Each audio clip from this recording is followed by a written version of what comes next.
Saludos mi gente, espero que se encuentren bien.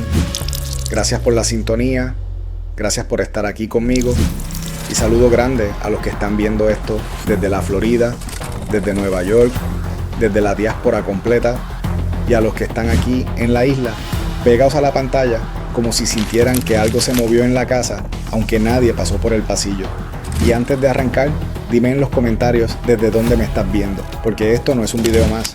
Esto es de esos relatos que te cambian la respiración, aunque sea de día, con el sol prendido y la puerta cerrada.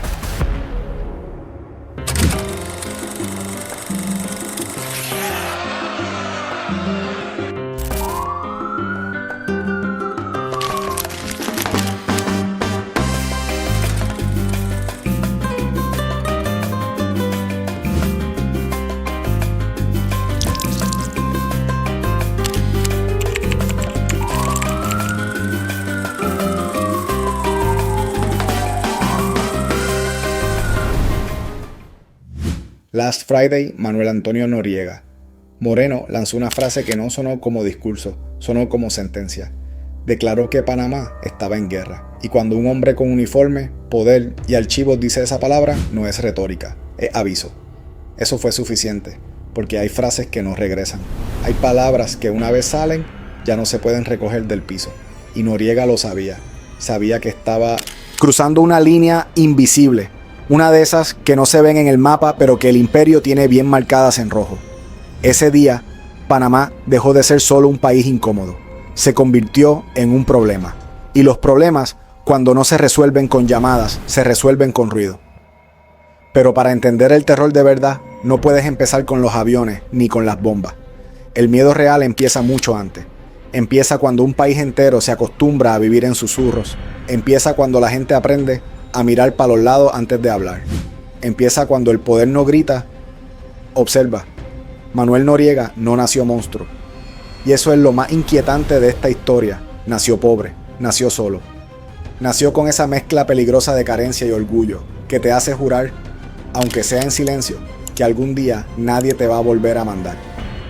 Creció sin padre, sin madre, con el mundo enseñándole rápido que la ternura no paga renta. Y ahí, mi gente, es donde se fabrica algo bien peligroso. Un hombre que aprende a sobrevivir sin pedir permiso. Panamá, para ese tiempo, era una nación partida en dos. No por ideología, sino por geografía y humillación. El canal no era solo agua cruzando océanos. Era una cicatriz abierta, una franja donde mandaban otros, hablaban otros, y donde el panameño entraba como empleado, no como dueño. Eso se te mete en la sangre. Eso se vuelve rabia heredada. Y Noriega creció respirando ese ambiente, donde la soberanía era un chiste contado bajito y el orgullo se tragaba con café amargo. Cuando entra a la Guardia Nacional, Noriega no entra a servir, entra a aprender. Aprende quién manda, quién finge mandar, quién traiciona, quién bebe de más, quién tiene secreto. Aprende que la información pesa más que un fusil. Y mientras otros marchan, él escucha. Mientras otros obedecen, él memoriza. Y alguien en algún escritorio con aire acondicionado y banderas extranjeras se da cuenta de algo. Ese chamaco es útil, inteligente, frío, observador. No hace preguntas morales. Y cuando a ti te ponen esa etiqueta, útil, te perdonan muchas cosas. Te cubren, te protegen, te moldean. Ahí empieza el verdadero terror. Porque Noriega no solo sube en Panamá, Noriega se convierte en un punto de conexión, un intermediario, un hombre que habla con militares, con políticos, con agencias, con fantasmas. Un hombre que aprende a jugar ajedrez mientras otros juegan dominó. Y en ese juego, el que pierde no siempre se da cuenta de que ya está muerto. Entonces aparece Omar Torrijos. Carisma puro, nacionalismo, discurso que prende, el líder que la gente ve y aplaude. Y al lado, siempre al lado, como sombra pega al talón, Noriega. No buscando aplauso, buscando control. Porque él entendía algo que pocos entienden. El poder real no es el que sale en televisión, es el que decide qué no sale. Mientras Torrijos habla de soberanía y del canal, Noriega construye redes, archivos, expedientes, lealtades compradas y miedos. Sembrado. Y poco a poco, sin que el país lo note, se vuelve indispensable. El tipo que resuelve, el que sabe, el que guarda silencio. Y cuando Torrijos muere, el aire cambia. No hay luto tranquilo, hay sospecha, hay miedo, hay rumores que caminan solos. Y en ese vacío, Noriega no duda, se mueve, ocupa espacios, llena silencios. Porque él llevaba años preparándose para ese momento, aunque jamás lo dijera en voz alta. A partir de ahí, Panamá empieza a sentirse vigilada, no de frente, de lado, como cuando sabes que alguien te observa desde una esquina oscura. Nadie necesita decir tu nombre, tú sabes. Y ese tipo de miedo no sale en estadística, pero se siente en el pecho. Y afuera, Washington empieza a mirar distinto, ya no con la sonrisa del socio, con la ceja levantada, con desconfianza. Porque el problema no es que Noriega fuera brutal, el problema es que empezó a creerse independiente. Y eso, para el imperio, es imperdonable. Así que la pregunta se va formando sola, como una sombra en la pared. ¿Qué pasa cuando el aliado sabe demasiado? ¿Qué pasa cuando el peón aprende a moverse solo?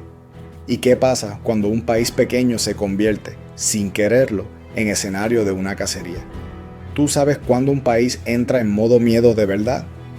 No es cuando cae la primera bomba, es cuando el silencio empieza a sonar raro, cuando tú sales a comprar pan y sientes que el aire está pesado, como si alguien hubiese apagado el oxígeno un chin. Cuando la gente habla bajito, aunque esté en la sala de su propia casa, cuando una llamada que antes era "¿qué hay pa' hoy?" se convierte en "tú estás solo" y después cuelgan rápido, como si el teléfono tuviera oreja. Porque en la era de Noriega, mi gente, el terror no siempre venía con uniforme visible. A veces venía con corbata, a veces venía con sonrisa, y a veces venía con una libreta donde tu nombre aparecía escrito con tinta negra, sin explicación. Y si tú estabas en esa libreta, tú no lo sabías, hasta que ya era tarde. Noriega ya no era el tipo que caminaba detrás de Torrijos como sombra. Ahora era el hombre que decidía dónde se encendía la luz y dónde se apagaba de cantazo. La gente de afuera seguía diciendo Panamá, pero dentro lo que se sentía era otra cosa. Un país suspendido, como si estuviera respirando con el pecho amarrado. Y lo más brutal es que al principio no todo el mundo lo veía como terror. Muchos lo veían como orden, porque así es como se disfraza el miedo, con la palabra estabilidad. Y ahí es donde Noriega era peligroso, porque el tipo tenía ese talento de darte la impresión de que todo estaba bajo control, mientras por debajo se movían cosas que tú no querías mirar. Era como vivir sobre una tapa de alcantarilla que tiembla, pero tú te convences de que es el viento. Por un lado, él entendía el orgullo panameño, ese coraje histórico por la zona del canal, por el hecho de que había un pedazo del país donde el panameño era visitante en su propia tierra, y Noriega, astuto como era, usaba eso como gasolina. Soberanía, dignidad, respeto, palabras grandes, palabras que te emocionan, palabras que si tú las dices bien, te tapan lo que haces con la otra mano. Pero por el otro lado, él seguía siendo un hombre que vivía de información, de inteligencia, de contactos, de favores. Un tipo que sabía demasiado sobre demasiada gente, y eso lo convertía en una granada con la chaveta medio suelta. Y Washington, cuando mira a alguien así, no lo mira como aliado, lo mira como riesgo. Porque el aliado que sabe demasiado puede convertirse en amenaza con un simple cambio de humor. Y de repente, el juego cambia. Los que antes lo defendían empiezan a hablar de él como si siempre hubieran sospechado. Los mismos que antes lo saludaban con palmadas, ahora lo mencionan con frialdad, como si pronunciar su nombre los ensuciara. Y esa transición no pasa por casualidad. Eso pasa cuando arriba deciden que tú dejaste de ser útil. Tú tienes que imaginarlo como una película de terror, pero sin monstruos. El monstruo aquí es la política. Un día eres un activo invaluable, al otro eres un problema regional. Y entre esos 2 días no hay moral, hay estrategia, empiezan a circular historias, unas ciertas, otras convenientemente amplificadas. Lo que antes se murmuraba en pasillo, ahora sale en titulares, que si narcotráfico, que si lavado, que si contrabando, que si tratos con medio mundo, y tú dices, diantre, ¿y ahora se enteraron? No, papi, no es que se enteraron, es que ahora les conviene decirlo en voz alta. Y mientras el mundo afuera se llena de artículos, adentro Panamá se llena de paranoia. La oposición se envalentona porque siente que tiene respaldo. La gente del gobierno se pone nerviosa porque huele que los vientos cambiaron. Y Noriega, que no era bobo, lo siente también. Lo siente en el tono de las llamadas, en los mensajes ambiguos, en la manera en que los diplomáticos sonríen sin los ojos. Ahí es cuando el terror se vuelve cotidiano, porque cuando un líder siente que lo están acorralando, el líder se pone bruto o se pone más frío. Y Noriega se pone más frío. Comienza a cerrar fila, a apretar tuerca, a dar señales de fuerza.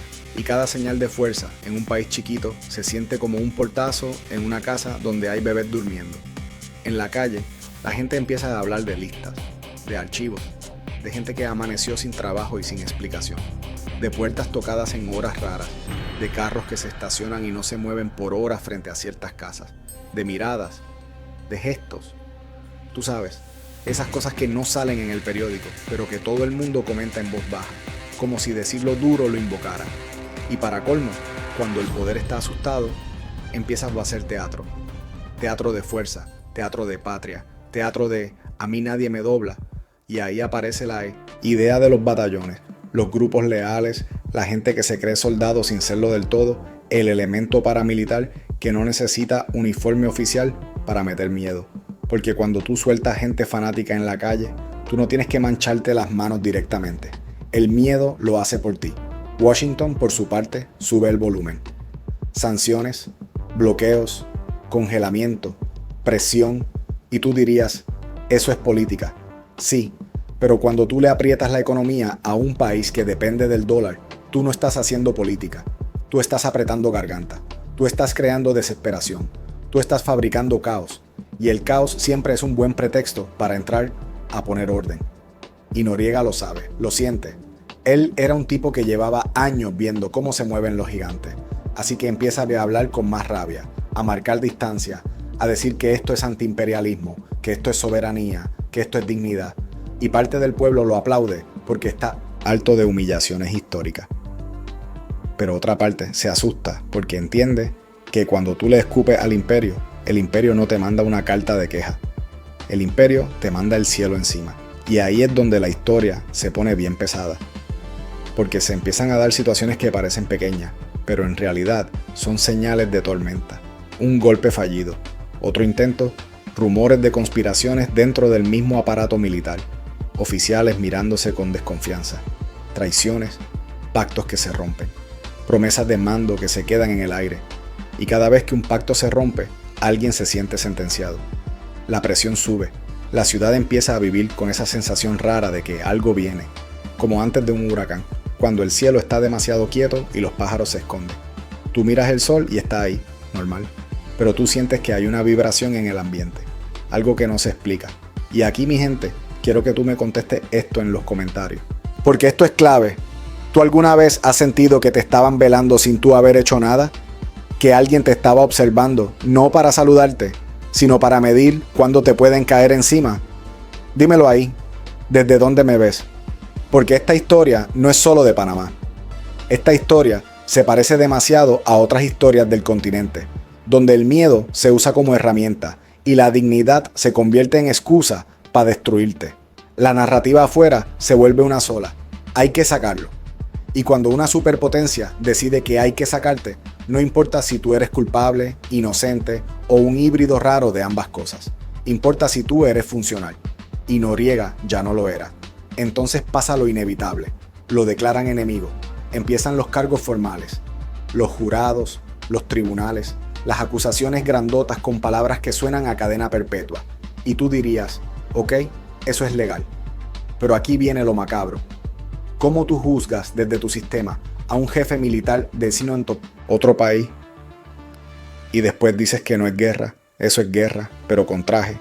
Y Noriega, acorralado, empieza a hacer lo que hace cualquier animal cuando se ve rodeado. Muerde. Se pone más agresivo, más desafiante. Habla de guerra, habla de resistir, habla de que Panamá no se arrodilla.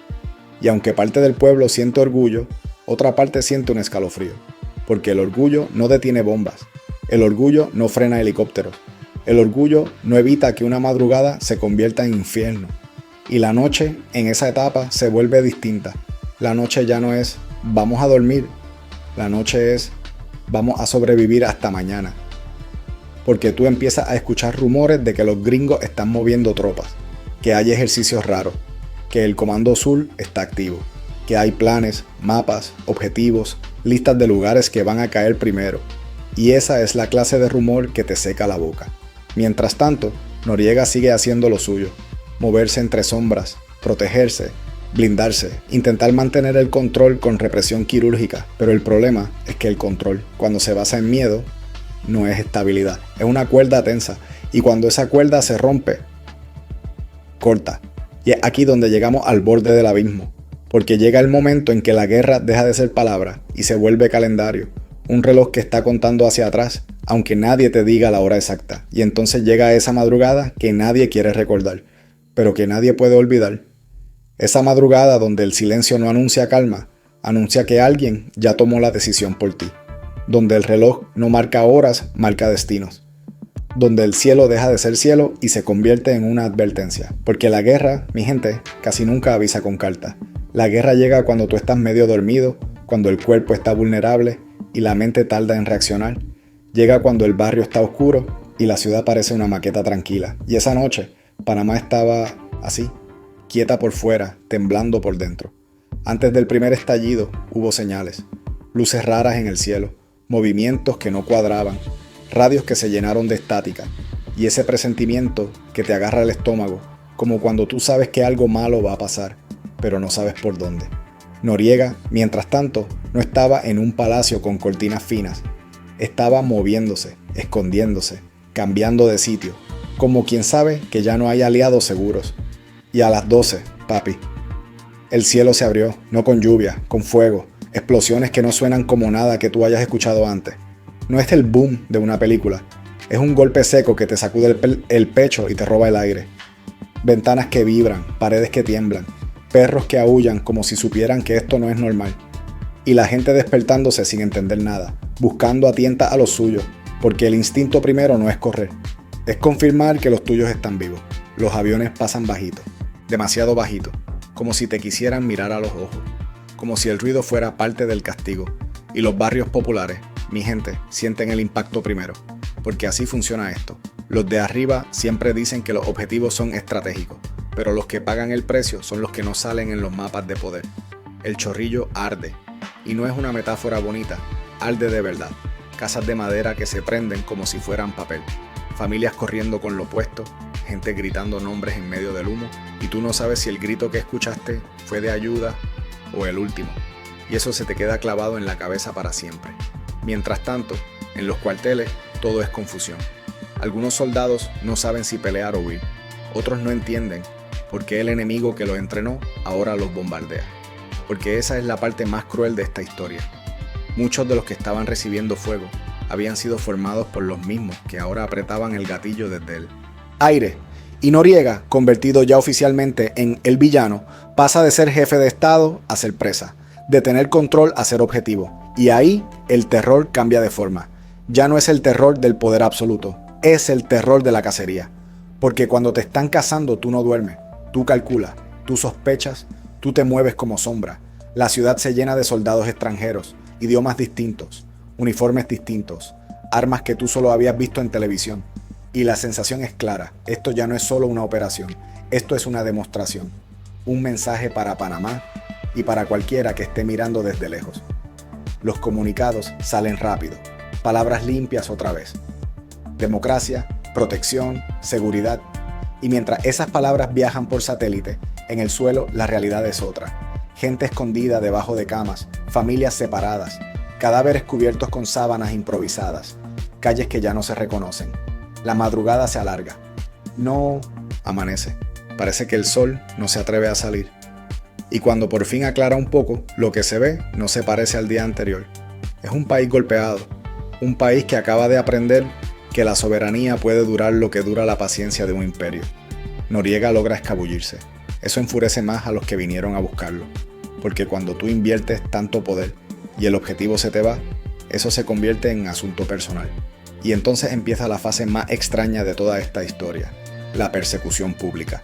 Helicópteros, altavoces, mensajes, música a todo volumen, como si el ruido pudiera quebrar a un hombre que ya estaba quebrado por dentro. Rodean la nunciatura, hacen teatro, hacen presión psicológica, porque el objetivo no es solo capturar, es humillar, es mostrarle al mundo quién manda. Y aquí hay algo que da escalofrío, corillo, el uso del sonido como arma, música alta día y noche, no para entretener, para desgastar, para impedir pensar, para que el silencio que es, donde uno se refugia, desaparezca. Eso no es improvisado, eso es método. Mientras tanto, afuera, la narrativa ya está escrita. Noriega es el malo. Punto. No hay matices. No hay historia previa, no hay contexto. El guión está cerrado y solo falta el último acto. Y ese acto llega cuando él se entrega. No con fanfarria, no con discurso. Se entrega porque entiende algo que muchos no quieren aceptar. Cuando el poder decide aplastarte, resistir no siempre es valentía. A veces es condenarte a que aplasten a todo lo que esté cerca de ti. Lo sacan, lo montan, lo llevan. Y en ese momento, Panamá deja de tener a Noriega como problema interno. Y pasa a verlo convertido en trofeo internacional. Un cuerpo capturado para justificar una guerra ya hecha. Pero el terror no se va con él. El terror se queda en las calles rotas, en los barrios quemados, en las madres que no saben dónde están sus hijos, en los muertos que no salen en cifras oficiales, en la sensación de que algo se rompió para siempre. Porque aunque el mundo diga se acabó, para mucha gente eso fue solo el comienzo del silencio incómodo, de las preguntas sin respuesta, de los números que no cuadran, de la memoria que todo estorba. Y cuando se apagan los tiros, cuando los helicópteros se van y las cámaras internacionales cambian de foco, empieza otra clase de encierro. Uno más silencioso, más pulido, más legal, porque el terror, mi gente, no siempre necesita botas. A veces se pone toga. Noriega ya no es general, ya no es comandante, ya no es el hombre que movía fichas desde la sombra. Ahora es un cuerpo esposado, trasladado como carga delicada, llevado a una corte extranjera donde el idioma, las reglas y el final ya están más o menos decididos. Y aunque te digan que aquí empieza la justicia, lo que empieza de verdad es otra fase del castigo. El juicio no huele a pólvora, huele a aire acondicionado, a alfombra limpia, a papeles bien ordenados, pero no te confundas. Aquí también se destruyen personas, solo que sin ruido. Desde el primer día el mensaje es claro. Aquí no se juzga una historia completa. Aquí se juzga un rol específico, el villano que necesitaban. Todo lo que no encaje con ese molde se declara irrelevante, clasificado, peligroso, inadmisible, y así piezas enteras de la realidad quedan fuera del salón, como si nunca hubieran existido.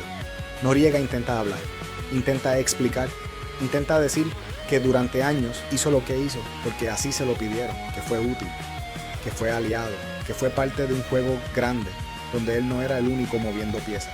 Pero esas palabras chocan contra un muro invisible, porque hay verdades que, si se dicen completas, ensucian a demasiada gente. Entonces el juicio avanza con testigos que aparecen como por arte de magia. Gente que recibe beneficios, condenas reducidas, tratos especiales, voces que repiten la narrativa esperada. Y tú, mirando desde afuera, te preguntas, ¿esto es justicia o es un ajuste de cuentas elegante? La sentencia cae pesada. Años, muchos, y aunque los números cambien con el tiempo, la idea es la misma. Encierro prolongado, aislamiento, olvido administrado, porque cuando tú encierras a alguien por tanto tiempo, no solo lo castigas a él, le envía un mensaje a cualquiera que esté pensando salirse del carril. Pero lo más frío de todo es esto, corillo. Mientras Noriega enfrenta su destino en una celda extranjera, nadie enfrenta el suyo por haber destruido un país entero para capturarlo. Nadie se sienta en un banquillo por los barrios quemados. Nadie responde por los civiles muertos. Eso no entra en el expediente. Panamá, meanwhile, intenta recomponerse. Un nuevo gobierno, promesas, discursos de reconstrucción. Pero el trauma no se borra con elecciones. El trauma se queda en las paredes chamuscadas, en las historias que no se cuentan, en el miedo residual que flota en el ambiente como humedad. La gente aprende a seguir, porque seguir es una forma de sobrevivir. Pero hay noches, papi, en que el ruido vuelve en la cabeza, no como explosión, sino como recuerdo. Y el recuerdo no se puede arrestar.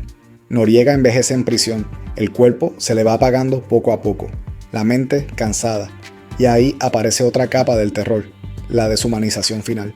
El enemigo derrotado ya no es peligroso, pero tampoco merece compasión. Se convierte en símbolo incómodo. Y los símbolos incómodos se guardan lejos. Años después lo mueven, lo extraditan. Cambian de celda, pero no de destino. Francia, Panamá otra vez. Juicios nuevos por hechos viejos. Como si el sistema quisiera asegurarse de que no haya resquicio alguno por donde se cuele la duda. Y en cada traslado, la misma lógica, cerrar el círculo sin abrir preguntas. Cuando finalmente regresa a Panamá, no vuelve como líder, vuelve como sombra, enfermo, frágil, con el cuerpo pagando facturas acumuladas. Y ahí el terror se vuelve triste, porque ya no hay épica, no hay confrontación. Solo queda un hombre viejo cargando el peso de decisiones propias y ajenas. Muere lejos del poder, sin honores, sin espectáculo, y el mundo pasa la página rápido, como siempre pasa. Capítulo cerrado, dicen, pero eso es mentira, porque el capítulo no se cierra cuando muere el protagonista, se cierra cuando se dicen todas las verdades, y aquí muchas quedaron enterradas bajo capas de conveniencia. Y ahora, déjame preguntarte algo directo, mi gente, sin vuelta. ¿Qué pasa cuando un país aprende que puede ser invadido, juzgado y narrado por otro? Y que al final nadie responde por el daño completo. ¿Qué le hace eso a la confianza? ¿Qué le hace eso a la idea de justicia? Después de que se apagan las cámaras, después de que los titulares cambian y el mundo decide que ya entendió la historia, queda algo mucho más pesado que los escombros. Queda el eco. Ese eco que no se oye con los oídos, sino con el cuerpo. El eco de haber aprendido, a la mala, cómo funciona el poder cuando se quita los guantes. Panamá sigue existiendo, claro. Los días vuelven. El tráfico regresa. La gente vuelve a trabajar. Pero hay algo que no regresa jamás a ser igual. Porque cuando tú ves tu país bombardeado, cuando entiendes que tu soberanía tiene condiciones, cuando aprendes que la ley puede cruzar fronteras con aviones de guerra, ya tú no miras el mundo con los mismos ojos. Noriega, para entonces ya es pasado oficial. Un nombre en libro, un caso, un ejemplo que se usa según convenga. Para unos, el dictador que merecía su final. Para otros, el chivo expiatorio perfecto. Pero más allá de simpatías o rechazos, su historia deja una sombra larga, porque no se trata solo de quién fue él, sino de lo que permitió que ocurriera todo lo demás. El verdadero legado no está en su tumba ni en su sentencia, está en la normalización del terror, en cómo se aceptó que una invasión podía justificarse con palabras bonitas, en cómo se asumió que los daños colaterales eran un precio razonable, en cómo se aprendió que hay vidas que pesan menos cuando estorban a los planes grandes. Y eso, mi gente, es lo más inquietante, porque el terror moderno no siempre necesita dictadores locales, a veces necesita crisis, necesita miedo, necesita un enemigo claro, aunque sea construido, y necesita silencio del resto, ese silencio cómodo de los que piensan, a mí no me va a pasar, hasta que pasa. La historia de Noriega enseña algo que incomoda tanto a los poderosos como a los pueblos, que los aliados son desechables, que la lealtad dura mientras seas útil, que hoy te entrenan, te financian y te aplauden, y mañana te señalan, te cazan y te entierran bajo un relato simplificado, no por justicia, por conveniencia.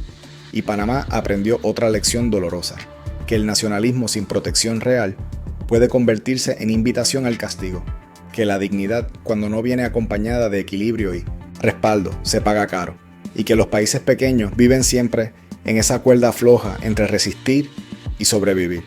Con el tiempo, la invasión se convierte en fecha, en aniversario, en acto conmemorativo, pero para muchos sigue siendo herida abierta, porque nunca hubo un conteo definitivo de muertos, nunca hubo una disculpa clara, nunca hubo reparación completa, y cuando no hay cierre, lo que hay es trauma heredado. Las nuevas generaciones crecen escuchando la historia a pedazos, versiones editadas, relatos incompletos, y ahí está el peligro, que el olvido se vista de paz. Que se confunda pasar la página con no leerla, porque un pueblo que no mira de frente su pasado queda vulnerable a repetirlo, aunque con otros nombres y otras banderas. Noriega murió, eso es un hecho, pero el sistema que lo creó, lo usó y luego lo destruyó sigue vivo, más sofisticado, más silencioso, más experto en vender sus acciones como inevitables. Y ese sistema no necesita villanos caricaturescos, le basta con momentos de miedo colectivo. Por eso esta historia no es solo de Panamá, es de toda la región, es de cualquier lugar donde el poder externo decide que puede intervenir porque sabe mejor. Es de cualquier pueblo que un día se despierta con ruido en el cielo y al otro día recibe explicaciones en conferencias de prensa. Y ahora te lo digo a ti, directo, sin rodeos. Si hoy tú piensas que esto es cosa del pasado, pregúntate cuántas veces has aceptado recortes de derechos en nombre de la seguridad. ¿Cuántas veces has escuchado que no hay alternativa? ¿Cuántas veces has sentido que cuestionar es peligroso? Ahí es donde empieza el mismo camino, aunque el final no sea igual. Porque el terror no siempre se repite con bomba. A veces se repite con leyes, con sanciones, con narrativas únicas, con miedo bien administrado. Así que la próxima vez que escuches que todo se hace por tu bien, acuérdate de Panamá. Acuérdate de esa madrugada. Acuérdate de cómo un país entero pagó el precio de una decisión tomada lejos de sus barrios. Y dime tú, mi gente, antes de cerrar esto, ¿quién decide cuándo la justicia termina y cuándo empieza el terror? Déjamelo en los comentarios. Dime desde dónde me estás viendo, porque estas historias no se cuentan para asustar por gusto. Se cuentan para que no nos agarren dormidos otra vez.